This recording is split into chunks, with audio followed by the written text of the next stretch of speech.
We have with us Serwi Huseyin, who is the team lead for Justice for All's Save Uyghur campaign. And we're going to be discussing the new article out by Radio Free Asia. Thank you so much for joining us, Serwi. Thank you for having me today. So Serwi, tell us more about this article. What is Radio Free Asia reporting?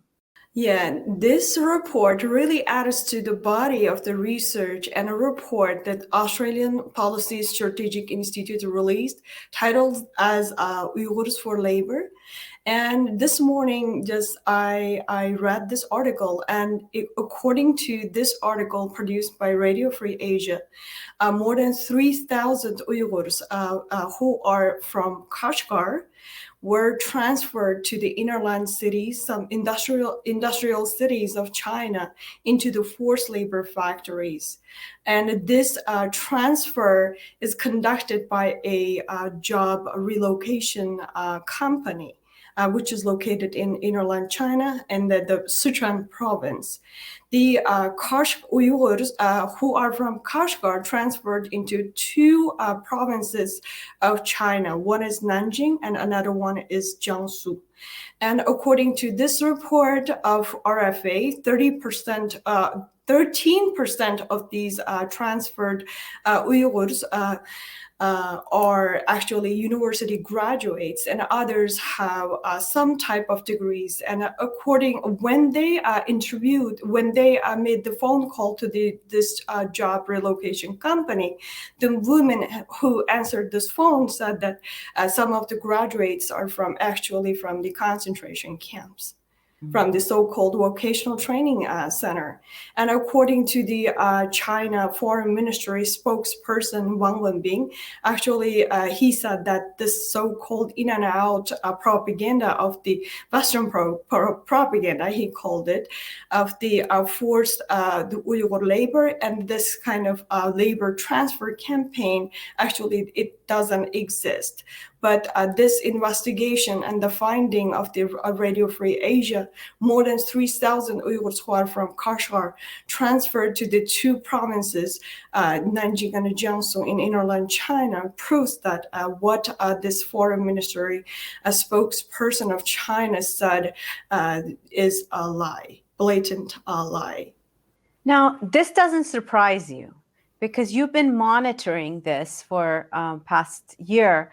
And one of the things that you've shared earlier has been that these companies actually advertise Uyghurs as strong and healthy people that can be good laborers. And you've seen this on Chinese websites, and you've been documenting this. Can you tell us more about that?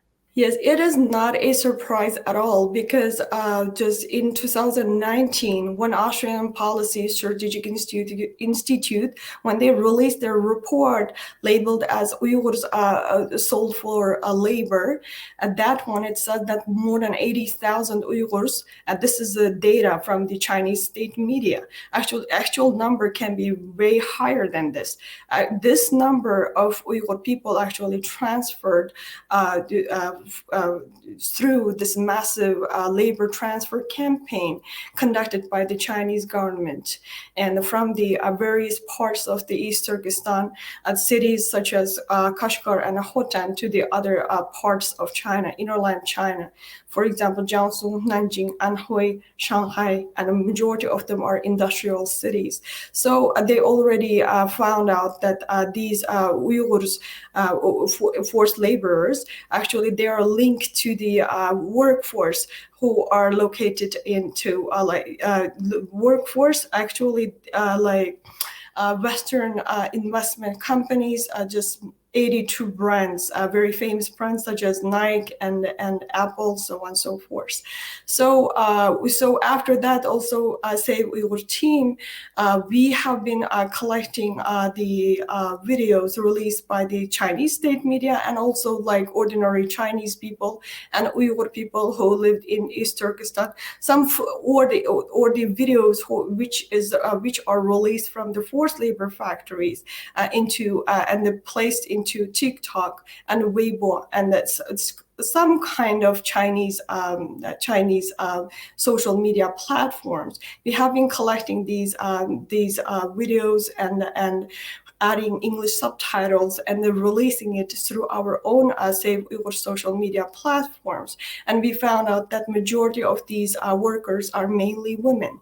And we are suspecting that while the Chinese men are placed into the massive network of concentration camps, and women are transferred into the network of the forced labor, and that they are transferred to different industrial cities of China, and they are forced to work as a cheap labor force or free labor force. Actually, Chinese state media says that the purpose of such a labor transfer campaign is to eliminate the poverty and creating the job opportunity for Uyghur people in the rural area, southern parts of East Turkestan, such as Hotan and Kashgar.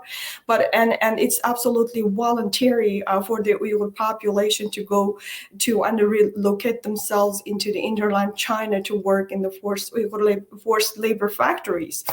Actually, the government says it's voluntary, but actually this system is coercive, and that Uyghurs don't have any freedom to resist and refuse. So they are forcing them to migrate into the inner land and uprooting them from their homeland, and by relocating them into somewhere else, they would like to dilute the population and change the demographic of the entire East Turkestan. Please connect this to the broader genocide that is taking place, because not only are Uyghurs being transferred out of East Turkestan, Han Chinese are being imported in from the mainland into East Turkestan as well. Can you explain the changing demographics right there? So I grew up in Kashgar city, one of the ancient cities in East Turkestan. So where that Uyghur people have been always like dominant form of the society. So and after just when I went to college, and I went to Urumqi to get my degree, and at that time just there was a very big train station. Every time I went to the train station, like a very surprising scene, and gave me shock every time. So just thousands of the Han Chinese migrants would just flow out from the doors of the train and disperse themselves into the city. So every day, what I would like to say here is they have been pouring in Han Chinese immigrants from the rural suburban areas of the different various parts of China into my country, into East Turkestan, and they have been trying to replace the demographic in this way. But also they force massive this campaign, even though we say that it started from 2016, actually it has a long history in East Turkestan. For example, the Urumqi massacre in 2009 was actually initiated with an accident between Han Chinese and migrant Uyghur workers in Shaoguan toy factory in Guangdong City, one of the provinces of China. So those were Uyghur migrants, and the Han Chinese they don't want them to be there, and then they beat them to death, and then so on and so forth, and everything was all the protests happened in Urumqi was initiated by this incident happened in innerland China, that kind of forced labor factory. Even at that time, they didn't have choice to go to that province and work in that labor factory or not. So this is so they have been replacing it by pouring the Han Chinese previously, but recently they accelerated their step to disperse Uyghurs into the various parts of innerland China to to change the entire demographic. It's not only just merely changing the demographics of the region, it's also erasing their Uyghur identity by making them live in somewhere else and diluting their culture, make them forget their language and their tradition. And it's actually the erasing this Uyghur cultural and ethnic and a language identity altogether, while physically they are doing the physical harm by conducting a genocide, by placing them into the camp and outside. Such a forced migration campaign helps them, the Chinese government, to assimilate Uyghurs into the big Han culture society. Thank you so much, Serwi. So many aspects to this genocide, the settler colonialism, the displacement, the erasure of culture. We'll hope to have you back to discuss some more of these aspects. But thank you so much for being here today. Thank you so much. Thank you for having me here again.